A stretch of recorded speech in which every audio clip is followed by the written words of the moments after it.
Hello everyone, welcome to my channel, The English Sailor, the ultimate channel to leverage and to beef up your vocabulary skills. A good vocabulary enables us to interpret and to express ourselves coherently. If you have a limited vocabulary, you will also have a limited vision and a limited future. In case if you haven't subscribed to my channel, click on the subscribe button below and press the bell icon so that you will never miss an update. And today we will be adding 10 more new words into our vocabulary stock. So, are you ready? Let's go. But before that, I request you to take a pen and paper and jot down the words and usages as we go through. So let's get started.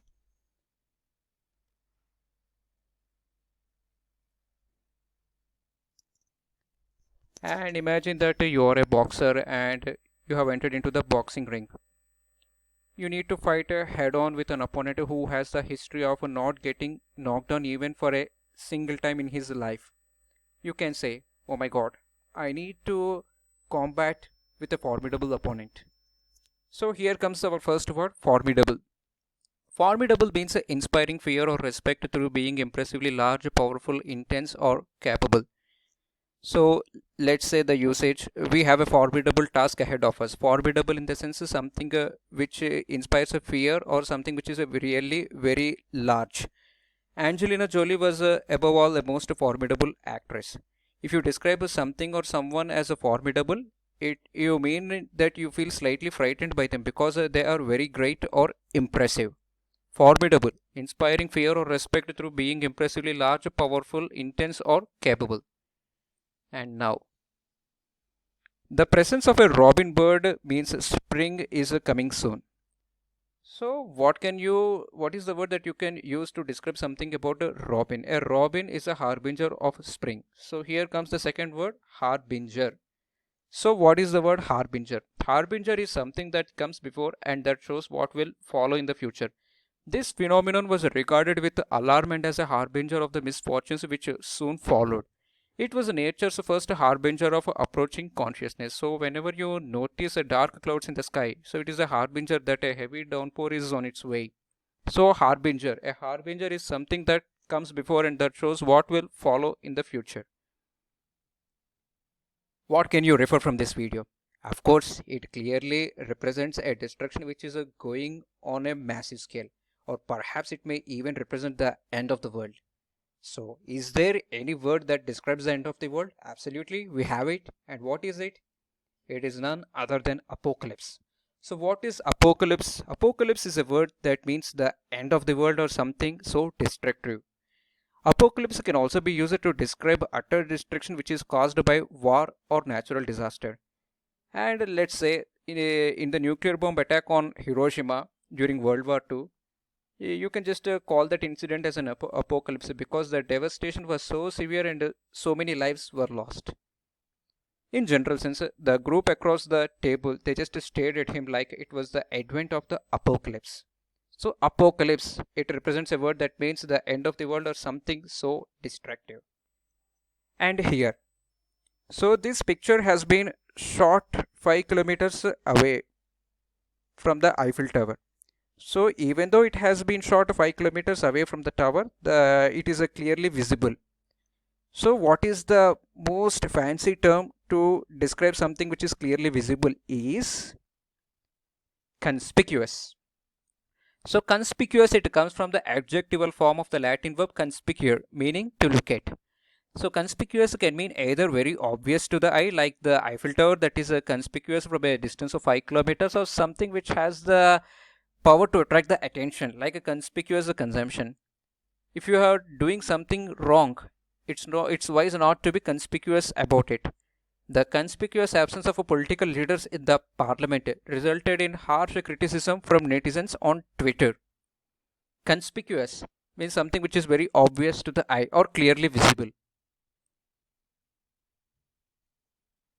We all know about the mystery of the Bermuda Triangle, and there is a theory which is going on that there is a sea monster which is present in the ocean which sucks everything that goes or floats above it.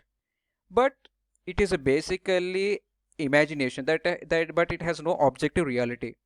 So what is the word that you can use to describe the things which do not have objective reality but exist only in the imagination of human minds? It is Chimerical. So you can use the adjective word chimerical to describe something that is wildly fanciful or imaginative, like the chimerical illustration of magical creatures in a children's book, The Harry Potter. A major reason for the faltering response is a chimerical expectation that markets will perform the work of government. Yet, on further consideration, I dismissed all such forebodings as purely chimerical. Chimerical is something that exists only in the human minds but has no physical reality. So you can just simply use the word chimerical. Let's say you have watched a horror movie and you went to sleep. And in the middle of the night, you happen to listen to some strange sounds in your home. So what is your feeling at that time? You have a foreboding feeling that something bad is going to happen. When you get a foreboding, you get a sense that something bad is going to happen. If something doesn't bode well, it means that the future doesn't look good. A foreboding is a glimpse or a feeling that bad things are going to happen. It's a premonition or dismal look into the future. She had a foreboding feeling that the trip would get cancelled due to the hurricane. So when you get a foreboding, you get a sense that something bad is going to happen. Foreboding. Foreboding is a sense that something bad is going to happen. And next, it only increased her foreboding of the meeting that lay ahead. Foreboding in the sense it's a sense of nervousness also in this context. And now in many of the countries you are not supposed to park the car or a vehicle on no parking areas, and at in many of the places they will even specifically mention this word called prima facie. So what does this word prima facie means? Literally at first sight.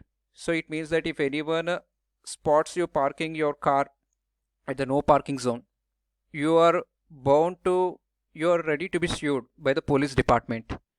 So prima facie literally means at first sight, but it can also mean self-evident or obvious. If it's a prima facie, it appears to be true. So something which is based on the first impression or accepted as a correct until proved otherwise. And this is a prima facie evidence of a lack of appreciation. So prima facie literally means at first sight. Something which is accepted as correct until proved otherwise. Now, this is the picture of a Mount Everest. So what is your opinion about the Mount Everest? It is undoubtedly the highest point on this planet. So is there any word that you can use to replace the highest point? Yes, we too have. And it is called the zenith. So zenith, it refers to the time at which something is most powerful or successful, or you can even call it as the highest point. The Roman Empire at its zenith collected taxes from up to 100 million subjects. On Monday, July 23, the heat wave reached its zenith. It means all-time high. The Athenian Empire at its zenith was much smaller in size and population than today's Greece. So zenith it refers to the highest point. And now, so what is your view when you just look at these trees? See how wonderfully they are curved from the beginning.